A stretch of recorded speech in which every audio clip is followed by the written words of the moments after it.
පසුගියදා පාර්ලිමේන්තුවේ මංගල සැසිවාරයේදී විපක්ෂ නායකවරයාගේ අසුනේ ඉඳ ගැනීමත් එක්ක ආందోලනයට තුඩු දුන් වෛද්‍ය අර්චුනා රාමනාදන් මහත්මයා තමයි අද දවසේදී අපි මොකද උනේ වැඩසටහන සම්මත කරත්තේ. ආයුබෝවන් ඔබතුමාට. Asian Paints Causeway Aquasave වැස්සත් මට්ටුයි ගෙදරත් තිස්නේ. මන්තුමා දැන් මේ මංගල සැසිවාරයේ දවසේ ඇත්තටම මොකද උනේ? මං කියලා ඉස්සරහට ගිහලා වාඩි වුණා. ඊට පස්සේ තමයි කිව්වේ ඒක විපක්ෂ නායකයාගේ ට්‍රැඩිෂනල් පුටුවක් කියලා. ඒ කියන්නේ හැමදාම එයාගේ තාත්තා කවුද රණසිංහ ප්‍රේමදාස ඊට පස්සේ එයා එම ඔක්කොම වාඩි වෙන්නේ මේ පුටුව කිව්වා. එතකොට මම කිව්වා හරි ඒ වුණාට ඒ ට්‍රැඩිෂන් වෙනස් කරන්නේ අපේ ජනතාව දැන් ඡන්ද දීලා තියෙන්නේ. තාත්තා එනවා එයාගේ මල්ලි එනවා දැන් බලන්න. නෑ ඒ එහෙම තාත්තකින් පුතාට යන සම්ප්‍රදායක් නෙමෙයි එතන තියෙන්නේ. ඕනම පාර්ලිමේන්තුවක විපක්ෂ නායකවරයාගේ අසුන. එහෙම දැන් අපේ පාර්ලිමේන්තුවේ වෙබ්සයිට් එක දාලා තිබ්බා නම් ඒ ටික අයින් දැන් ඒ නිසා නෙමෙයිද කෙනෙක් ඇවිල්ලා ඔබතුමාව දැනුවත් කරන්න මේක විපක්ෂ නායකතුමාගේ පුටුව ඔබතුමා පිටිපස්සේ නෑ එයාගේ කැමැති පුටුවක්. එහෙම තමයි කිව්වේ. නෑ කැමැති පුටුවක් කියලා නෙමෙයි මං කියන්නේ. ඒකේ අර ලයිව් එකේ ඇහුනේ පොඩ්ඩයිනේ. 4-5 දෙනෙක් ඇවිල්ලා කිව්වා මේ විපක්ෂ නායකයා හැමදාම වාඩි වෙන්නේ මෙතනලු. ඊට පස්සේ දැනගත්තේ එයා ඡන්ද දුන්නේ මෙයාට කියලා. හරිද කාට ඡන්දය දුන්නත් සම්ප්‍රදායනුකූලව විපක්ෂ නායකවරයාගේ පුටුවේ ඉඳගෙන අර ඔබතුමා ඉස්කෝලේ කාලේ ගිහලා ප්‍රින්සිපල්ගේ පුටුවේ ඉඳගත්තා වගේ. හරි ඒක නැද්ද? හරි. එතකොට මම අහන්නේ අපි සම්ප්‍රදාය විදියට අපේ කොමර්ට් එකට එන්න කලින් අපි ටොයිලට් ගියේ මල්ලි පාරවල් වල ඒක නිකන් දැන් වල. එතකොට අපි අත් හොදන්නේ නැහැ ඒවා. සම්ප්‍රදාය විදියට ඒක සම්ප්‍රදායක් නෙමෙයි මම තමයි ඒ කාලේ එතකොට ටොයිලට් තිබුණේ නැහැ. ඒ හින්දා තමයි පාරේ ඒ සම්ප්‍රදායන් කරමුකෝ.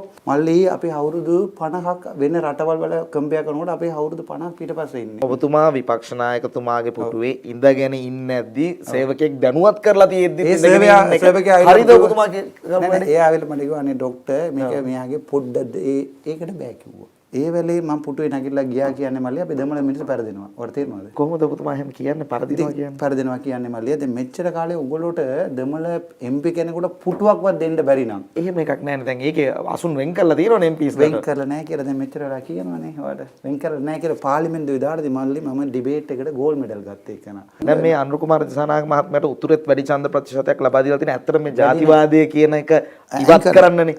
උතුරේ ජනතාවත් ඒ පිළි අරගෙන තිබෙනවා. දැන් ඔබතුමා කියනවා මම දෙමළ හින්දලු මාව නැගිටලා යවන්න හැදුවා කියලා. ඒකට උත්තර දෙන්න. හරියටම බලන්න කිල්ලෝජි ඩිස්ට්‍රික්ට් එකේ වැටලා තියෙන TNA එක. මගේ ඩිස්ට්‍රික්ට් එකේ වැටලා තියෙන්නේ මට වැඩි 6500 6900 මගේ ඡන්ද. එතකොට කොහෙද දීලා කවුද කියන්නේ මේ NPP ට දීලා තියෙන්නේ? එතකොට මම කොටියා නම් රස්තවාදී නම් මං කාටද සපෝට් නොකර ඉන්න ඕනේ? මට කතා කරා රනිල් වික්‍රමසිංහ මහත්තයා. එයාගේ සෙක්‍රටරි කිව්වා අවිලා හම්බෙන්න කියලා. ඔයාට ඕන රෙකෝඩින් පෙන්නන්නම් කවුද අපේ සජිත් මහත්තයාගේ රෙකෝඩින් ඔයාට කැමතිද අහන්න?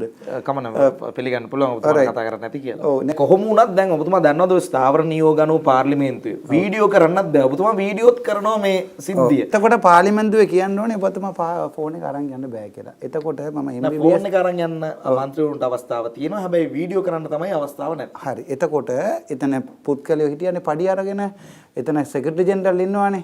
ඒ කටිය කියනවනේ ડોක්ටර් මේ ෆෝන් එක අරන් යන්නේ කතා කරන්න විතරයි වීඩියෝ කරන්න බෑ කියලා. දැන් මම දන්නවා ලයිව් දාන්න බෑ වීඩියෝ කරන්න බෑ කියලා. දැන් ඔබතුමා ඔය පාර්ලිමේන්තුවේදී කරපු වීඩියෝවේදී අන්තිමටම සඳහන් කරන වචනේ මොකද්ද මේ දෙමළ අන්තිම? I am Dr. Ramana Archuna from Tamil ඊළම්. මේකද තියෙන්නේ. ඊළම් කියන්නේ 1600 කාලේ දෙමළ පොත්වල ලියලා තියෙන ඊළම් කියලා. එතකොට දෙමළ ඊළම් කියන්නේ tamil මිනිස්සු හිටපු ප්ලේස් එකක්. ඒක තමයි අපේ ප්‍රභාකරන් මේ අපේ දෙයියෝ ඒක අපිට දෙන්න ඕගොල්ලෝ අපේ මරනවා නම් අපේ වෙන් කරලා දෙන්න අපේ පාඩේ ඉන්නම් අපි ඉතින්. ඔබතුමා මේ කියන්නේ ප්‍රභාකරන් දෙයියෝ කියලා ඇයි මොකද්ද හේතුව? දෙමළ මිනිස්සු හැමෝම යාට ආදරේ නිසා වදිනවා. එච්චරයි simple as that. දැන් මේ ඔබතුමාගේ පියත් වැඩ කරේ LTT සංවිධානයේත් නඩේෂන්ගේ දෙවෙනිය විදිහට නේද වැඩ කරේ? ලංකාවේ සහ රටවල් රැසක ඔබතුමා දන්නවද මේ LTTE සංවිධානය කියන එක තහනම් සංවිධානයක් කියන එක? අනිවාර්යෙන් මම දන්නවා Prevention of Terrorism Act එක. Act එකේ තියෙන ආපහු කොටි අපි හදන්න try කරනවා නේද? නැත්නම් කොටි වෙනුවට සල්ලි ගෙනලා අපි මේක අනියමින් ගෝ සම්බන්ධතාවයක් තියෙනවා නම් උදව් කරනවා නම් ඒක වැරදි. මම අහන්නේ කොටියට ගිහිල්ලා මැරිච්ච අපේ මිනිස්සුව මතක් කරන්න අපිට අයිති තියනවද නැද්ද? දැන් ඔබතුමා පාර්ලිමේන්තුවේ දිවුරුම් දෙනවා මේ තියෙන ව්‍යවස්ථාව ආරක්ෂා කරන බවට. අනිවාර්යෙන්. එහෙම දිවුරුම් දෙන අතරවාරයේ ඔබතුමා සඳහන් කරනවා ලංකාවේ තහනම් සංවිධානයක නායකයා දෙවියෙක් කියලා.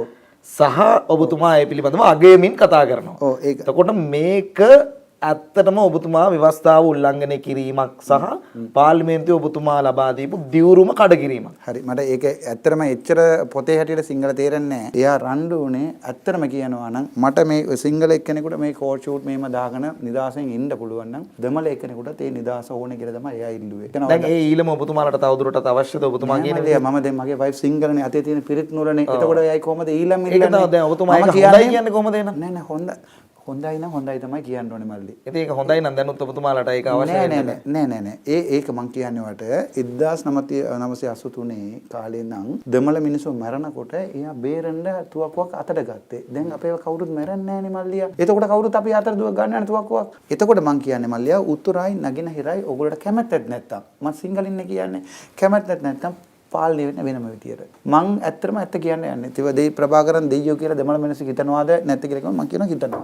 හැබැයි දෙමළ මිනිස්සුන්ට අද හැරි හෙට හැරි තමිල් වලින් හදන්න ඕනද කවුඩ් කාටවත් බෑ. දැන් ඇත්තටම ඔබතුමාට එහෙම තමිල් ඉල්ලමක් හදන්න ඕන නැත්නම් Facebook එකේ cover photo එකට LTT සංවිධානයේ ජාතික පුෂ්පය දාගෙන මල්ලියා මෙහෙමයි. ඒ පුෂ්පය දාන්නේ අපේ හිතට මේ හදන්න.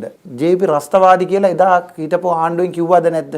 හරි දැන් ත්‍රස්තවාදී සංවිධානයක් විදිහට තහනම් කළා නෑනේ JP එක. ඒක වැරදි. ඒක තමයි මම කියන්නේ. සිංහල මිනිස්සු තුවක්කුවක් අරගෙන ආණ්ඩුවත් එක්ක රණ්ඩු වෙනකොට රස්තවාදී නෑ. දෙමළ මිනිස්සු ආණ්ඩුවත් එක්ක රණ්ඩු වෙනකොට තමයි රස්තවාදී උනේ. දෙමළ මිනිස්සු නෙමෙයි LTT ත්‍රස්තවාදී සංවිධානය.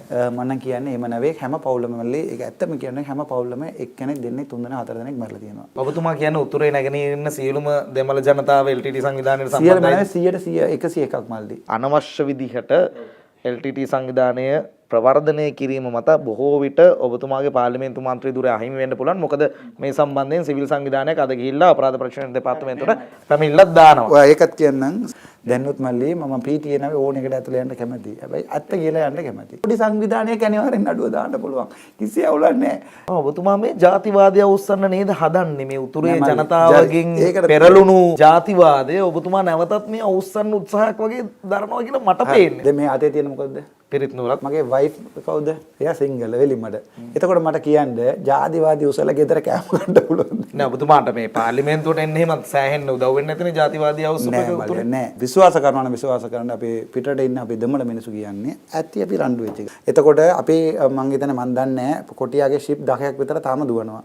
එතකොට ඒ එන සල්ලි ටිකක් ඒ පිටරටේ කවුද උරුත්තර කුමාරන්ගේ නමට වෙනම රටක් කියලා ඒගොල්ලෝ හදාගෙන ඉන්නවා. LTT සංවිධානයට අදාළ කට්ටිය ඒ වෙනම රටක් කියලා මොකද හදාගෙන ඉන්නවා මන් දන්නේ. ඒකේ ඇමරිකාවේ වෙනම රටවල වල ඉන්නවා. ඔයා හිතනවාද මල්ලි නිකන් 27000ක් වෝට් එකක් ගන්න පුළුවන් කියලා කවුරුත් සපෝට් එකක් දෙන්නේ නැතුව? ඒ මිනිස්සු ඒ සපෝට් එක දෙනකොට මට ඉල්ලුවේ මේ ටික විතරයි. පරණ අපේ අයියලා මල්ලා රිලීස් කරන්න කියන්නේ අපිට එන්න පුළුවන් විදිහට හදන්න කියන්නේ අපිටත් ඕනේ ආවිල්ලා සුදුපත් කන්න අපිට අපේ නගිනහිරයි උතුරයි අපි හදා ගන්න ඒකට සල්ලි දාන්න ෆැක්ටරි හදන්න මේ ආණ්ඩුවත් එක්ක ඔයා මැද ඉඳලා පාලමක් විදිහට කතා කරන්න කියලා. දැන් ඔබතුමාගේ ඉතිහාසය පිළිබඳව හොයලා බැලුවමත් රජයේ වෛද්‍ය නිලධාරීන්ගේ සංගමයත් සෞඛ්‍ය අමාත්‍යාංශයේ තොරතුරු අනුව ඔබතුමාව දැන්ටත් වැඩසටහනක් කරලා තියෙන්නේ වෛද්‍යවරයෙක් විදිහට නුසුදුසු ලෙස හැසිරීම කියන කාර්යය තුල.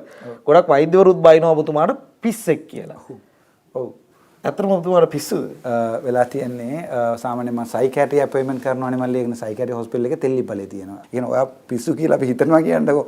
තව ડોක්ටර් කෙනෙක් කිව්වොත් මේ යාට පිස්සු වෙන්නත් පුළුවන් කියලා ඔයාට කැමැත්තක් නැත්තම් අරන් දාන්න පුළුවන්. ඒ වගේ මම නම් හිතන්නේ ওই ડોක්ටර්ස්ලා කීපයක් ඉන්නවානේ GMO කියලා හදාගෙන ඒකෙන් කීප දෙනෙක් අරන් අංගොඩ එහෙම පොඩ්ඩක් රූම් එක ලස්සනට හදලා මේකට ඉන්න පුළුවන් විදියට රතු පාට ටයි එහෙම දාගන්න පුළුවන් විදියට මීඩියා වලට දෙන්න පුළුවන් එහෙම දාලා එතන දැම්මුත් මල්ලි අපේ රට හොඩ ගන්න පුළුවන්. ඔබතුමා මේ කරන වැඩ විපක්ෂ නායක පුටු ඉඳ ගන්නවා. නෑ පුටු ඉඳ නෑ. මගේ පුටුව කිව්වා. LTT ප්‍රවර්ධනය කරනවා මේ සෞඛ්‍ය අමාත්‍යාංශ නිලධාරීන් වෛද්‍යවරු කියනවා ඔබතුමාට පිස්සු කියලා.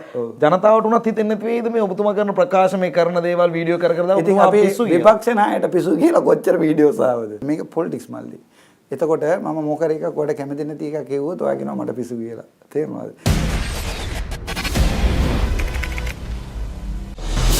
අද දෙරණ YouTube නාලිකාව YouTube අද දෙරණ දැන්ම සබස්ක්‍රයිබ් කරන්න.